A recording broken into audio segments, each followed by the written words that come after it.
नमस्कार। India news के इस डिजिटल प्लेटफॉर्म पर आप सभी का बहुत बहुत स्वागत है। मैं हूं आपके साथ रोहित पुनेठा। दिल्ली के जंतर मंतर पर पिछले 5 दिनों से लगातार जो पहलवान हैं उनका धरना चल रहा है और ये पहलवान इंसाफ की लड़ाई लड़ रहे हैं, अपने लिए न्याय मांग रहे हैं।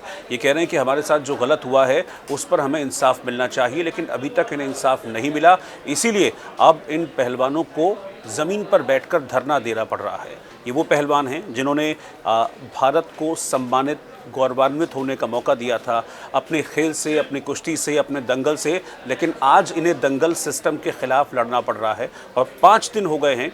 इन 5 दिनों में लगातार इन पहलवानों का ये कहना है कि जब तक हमारी मांग पूरी नहीं होती है, यानी कि इनकी एक ही मांग है कि WFI के जो अध्यक्ष हैं बृजभूषण शरण सिंह, उनके खिलाफ FIR दर्ज की जाए, क्योंकि 7 महिला पहलवानों ने शिकायत की थी, लेकिन अभी तक FIR दर्ज नहीं हुई है। और यही वजह है कि 5वें दिन भी इन पहलवानों का धरना जारी है। अब लगातार जो समर्थन है इन पहलवानों को वो मिलना शुरू हो गया है, जन समर्थन इनको मिलता हुआ दिख रहा है। पिछले दिनों हमने देखा था कि कांग्रेस का समर्थन भी इनको मिला था, क्योंकि अब पहलवानों ने बिल्कुल ओपन कर दिया था कि जो पॉलिटिकल पार्टीज़ चाहें तो आ सकती हैं हमारा समर्थन करने के लिए। तो कांग्रेस और लेफ्ट की पार्टीज़ के कई नेता पहुंचे थे समर्थन करने के लिए। हरियाणा के पूर्व मुख्यमंत्री भूपेंद्र सिंह हुड्डा भी पहुंचे थे, कांग्रेस के बाकी नेता भी पहुंचे थे। और आज का जो डेवलपमेंट है वो ये है कि अब हरियाणा और उत्तर प्रदेश की जो खाप पंचायतें हैं वो भी इन पहलवानों को अपना समर्थन देने के लिए पहुँच गई हैं। इन पहलवानों के साथ इनके परिवार वाले तो ऑलरेडी यहाँ पर धरने पर बैठे हुए हैं, लेकिन अब खाप पंचायतों का समर्थन भी मिलना शुरू हो गया है। और आज राष्ट्रीय लोकदल के जो अध्यक्ष हैं जयंत चौधरी, वो भी इन पहलवानों के प्रति अपना समर्थन जाहिर करने के लिए पहुंचे थे। लेकिन शाम होते होते एक और लेटेस्ट डेवलपमेंट इसमें सामने आई है। इसमें PT उषा का एक स्टेटमेंट सामने आया है। PT उषा इस वक्त जो IOA है, ओलंपिक एसोसिएशन, उसकी प्रेसिडेंट हैं, और उनका एक स्टेटमेंट सामने आया है। उन्होंने 2 बातें कही हैं, लेकिन PT उषा की जो एक बात है उस पर पहलवानों को आपत्ति हो गई है। PT उषा की ओर से ये कहा गया कि जिस तरह से पहलवान ये धरना कर रहे हैं, सड़क पर बैठ रहे हैं, ये अनुशासनहीनता है और इससे देश की छवि खराब हो रही है। इस बात को लेकर अब पहलवान नाराज़ हो गए हैं, क्योंकि देखिए धरने पर कौन कौन पहलवान बैठे हैं आप उनको देखिए।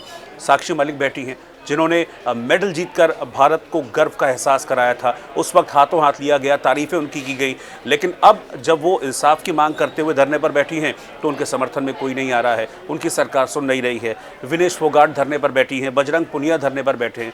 लेकिन आज जो इंडियन ओलंपिक एसोसिएशन की जो अध्यक्ष हैं PT उषा, जब उनका बयान सामने आता है कि भाई ये अनुशासनहीनता है, ये देश की छवि खराब कर रहे हैं पहलवान, इनको ऐसा नहीं करना चाहिए, तो इस पर बजरंग पुनिया की ओर से भी स्टेटमेंट सामने आया है कि हमको IOA की तरफ से और ख़ासतौर पर PT उषा की तरफ से इस तरह के जो कड़े और कठोर जो उनका रिएक्शन है, इस रिएक्शन की उम्मीद नहीं थी। लेकिन इसके बावजूद उनका कहना है कि ठीक है, उनको जो रिएक्शन करना है करें, लेकिन हम अपना ये धरना, अपना ये प्रदर्शन नहीं छोड़ने वाले, क्योंकि हम इंसाफ की लड़ाई लड़ रहे हैं। और जब तक हमारी मांग पूरी नहीं होती है, मांग क्या है, सिर्फ यही मांग है कि बृजभूषण शरण सिंह के खिलाफ FIR दर्ज हो, तब तक हम धरने से हटने वाले नहीं हैं। PT उषा ने लेकिन साथ ही साथ एक बात और इसमें कही है। उनका ये कहना है कि अब जो WFI है उसको 3 सदस्यीय एक एडहॉक पैनल है वो रन करेगा, और इसमें एक हाई कोर्ट के रिटायर्ड जज हैं, उनको भी शामिल किया जाएगा। लेकिन वो जज कौन होंगे, इसका नाम अभी तक तय नहीं किया गया है।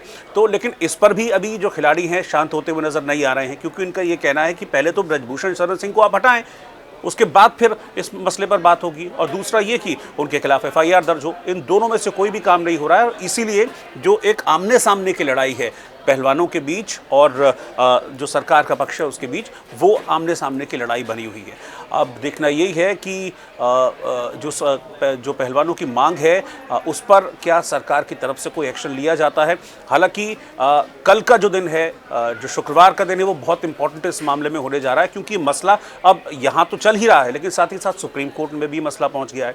अब सुप्रीम कोर्ट ने इस मामले में कल के लिए सुनवाई की तारीख तय की है। जब इस मामले को याचिका के जरिए सुप्रीम कोर्ट तक पहुंचाया गया था, क्योंकि कपिल सिब्बल जो कि बहुत सीनियर लॉयर हैं, वो इस मामले में एडवोकेट हैं, खिलाड़ियों के, पहलवानों के। तो उन्होंने ये मसला रखा था सुप्रीम कोर्ट के सामने और कहा था बहुत गंभीर मामला है, पहलवानों की प्रतिष्ठा से जुड़ा मामला है, यौन शोषण का मामला है, इसमें पॉक्सो एक्ट के तहत भी है, तो इसको एफआईआर दर्ज क्यों नहीं कर रही है दिल्ली पुलिस। सुप्रीम कोर्ट की ओर से नोटिस भी जारी किया गया था, जिस नोटिस का जवाब दिल्ली पुलिस ने दिया कि भाई एफआईआर से पहले प्रारंभिक जांच जरूरी है। खैर ये सब पक्ष अपने अपने रख लिए गए हैं, लेकिन कल का दिन इस मामले में बहुत इंपॉर्टेंट है, क्योंकि शुक्रवार यानी फ्राइडे को सुप्रीम कोर्ट इस मसले पर फिर से सुनवाई करने वाला है।